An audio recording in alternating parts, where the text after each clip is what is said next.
Republic mix cash studio में आपका स्वागत है। मैं हूं आपके साथ शिखा शर्मा। बुलेटिन में सबसे पहले बात करेंगे उस तबाही की जो तुर्की में मची हुई है, सीरिया में मची हुई है। तस्वीरें आपको दिखाएंगे। देखिए किस तरीके से वहां इमारतें धराशायी हो गई हैं, मॉल जमींदोज हुआ है, बिल्डिंग तबाह हो गई है। जिंदगी की जंग वहां पर लोग लड़ रहे हैं, बिल्डिंगों में आग भी लग गई है। देखिए पूरा का पूरा शहर जो है वो उजड़ गया है। बच्चों का रेस्क्यू किया जा रहा है, सड़कें तबाह हो गई हैं।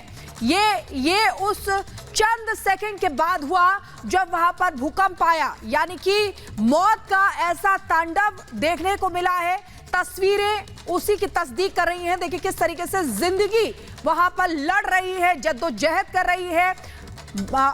किसी तरीके से देखिए बच्चों का रेस्क्यू भी किया जा रहा है। तस्वीरें आपको दिखा रहे हैं, जो लोग मलबे में फंसे हुए हैं उनको निकाला जा रहा है बाहर।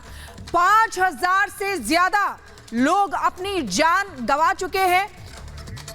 रिपोर्ट आपको दिखाते हैं।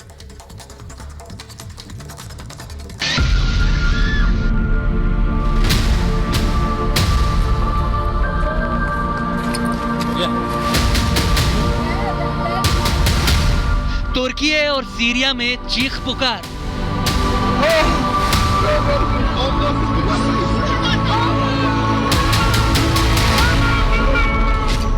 कुदरत के कहर से तुर्की और सीरिया दहल उठा है। तुर्की में भूकंप ने ऐसे विनाश लीला की है, जिधर देखो चीख पुकार मची है।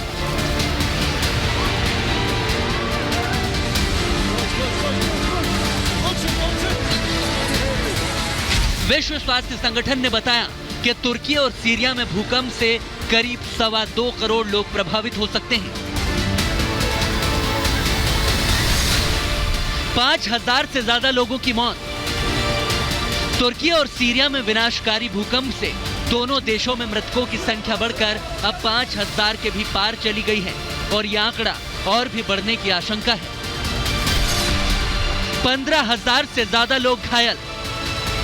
हजारों की संख्या में लोग भूकंप की चपेट में आने से घायल हुए हैं। लगातार एजेंसियां रेस्क्यू ऑपरेशन में जुटी हैं। इसके लिए भारत ने भी अपनी टीमें तुर्की में भेजी हैं। तुर्की में 8000 लोगों को अब तक मलबे से निकाल लिया गया है।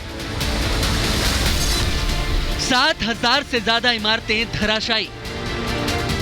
तुर्की की डिजास्टर मैनेजमेंट एजेंसी ने बताया कि 11,342 इमारतों के धराशायी होने की खबरें हैं।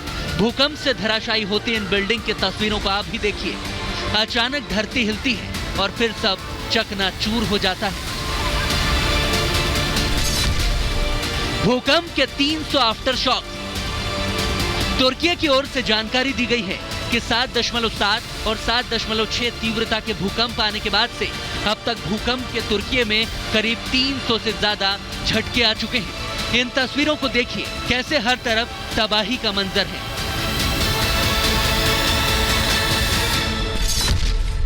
तुर्की के 10 प्रांतों में लगा आपातकाल। भूकंप से हुई तबाही के मद्देनजर तुर्की के राष्ट्रपति एर्दोगान ने 10 प्रांतों में 3 महीने के लिए आपातकाल लगाने की घोषणा कर दी है। ये वही 3 प्रांत हैं जो भूकंप से सबसे ज्यादा प्रभावित हैं। प्रधानमंत्री नरेंद्र मोदी ने भी तुर्की के हालात पर चिंता जाहिर की। सूत्रों के मुताबिक बीजेपी संसदीय दल की बैठक के दौरान मोदी ने कहा, तुर्की जिस हालात से गुजर रहा है उसे मैं समझ सकता हूँ।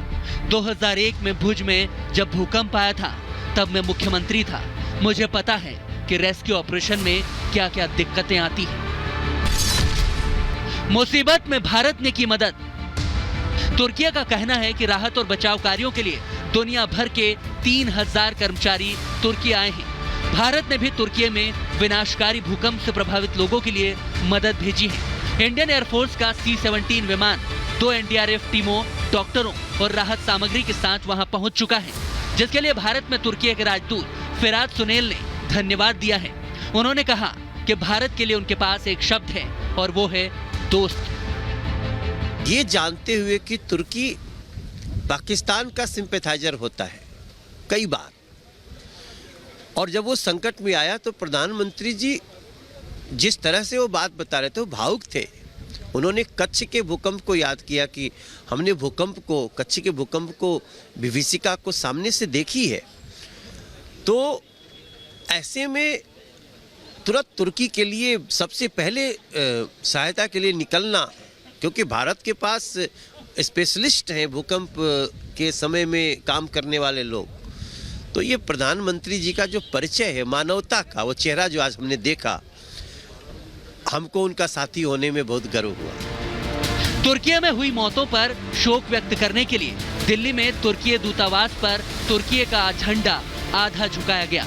तुर्की की इस तकलीफ में पूरी दुनिया उसके साथ खड़ी है। ऐसे में पंजाब के अमृतसर में स्कूली बच्चों ने तबाही का शिकार हुए लोगों को श्रद्धांजलि अर्पित की।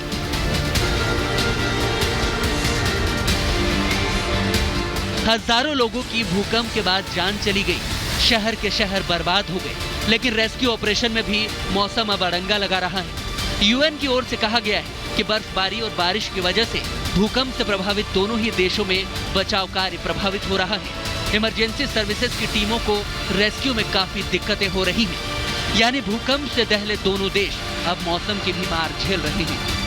Bureau report, Republic Bharat.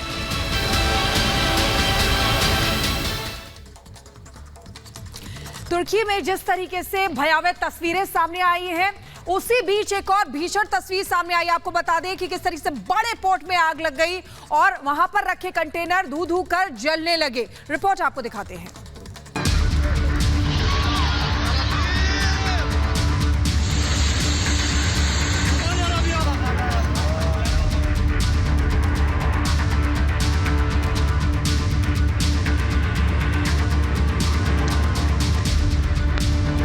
भूकंप से बुरी तरह तबाह तुर्की में हर जगह बर्बादी के निशान हैं, लाशों के ढेर पड़े हैं और चीख पुकार मची है। इसी बीच तुर्की से एक और डराने वाली तस्वीर सामने आई, जहां स्कैंड्रेन पोर्ट पर आग लग गई। आग इतनी भीषण थी कि पोर्ट के शिपिंग कंटेनर वाले क्षेत्रों में धुएं का गुबार छा गया। पोर्ट पर सैकड़ों की तादाद में रखे कंटेनरों में आग लग गई और उसमें रखा सामान धू धू कर जलने लगा। पोर्ट में आग इतनी फैल गई कि पोर्ट संचालन को अगले आदेश तक रोकना पड़ा और स्कैंड्रेन आने वाले जहाजों को दूसरी जगह डाइवर्ट करना पड़ा। बताया जा रहा है कि पोर्ट में तेल से भरा हुआ एक कंटेनर रखा था, जिसमें आग लगने के बाद वो आग कंटेनरों में फैल गई। भूकंप से पहले ही नुकसान झेल रहे पोर्ट में आग बुझाना मुश्किल साबित हो रहा है। आसपास रखे कंटेनरों में आग और चारों तरफ फैले धुएं से प्रशासन को काफी दिक्कतें हो रही हैं। प्रशासन की नाव से आग बुझाने की कोशिशें भी नाकाफी साबित हुई। जानकारी के मुताबिक कड़ी मशक्कत के बावजूद भी आग पर काबू नहीं पाया जा सका था। Bureau report, Republic Bharat.